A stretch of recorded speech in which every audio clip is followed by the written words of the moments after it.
Hirap talaga pag pinaplano yung magkita-kita kayo magkakaibigan, no? Tangina, okay na eh.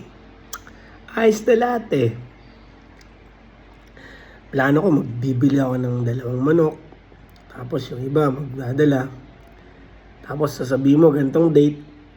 Ang mangyayari pag nandun na sa date na yun eh, wala yung iba. Yung iba busy-busy.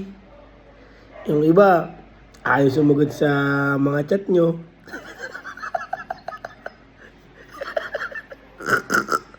Kaya mas maganda talaga huwag mo nang planuhin mo. Huwag mo nang planuhin kung ano, kung magkikita ba o hindi. Mas maganda yung bigla-bigla na lang, no? Hindi talaga natutuloy pag plano-plano eh.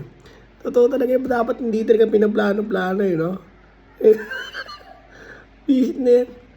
Lagi na lang pagka may ganyan, hindi natutuloy. Aray mo!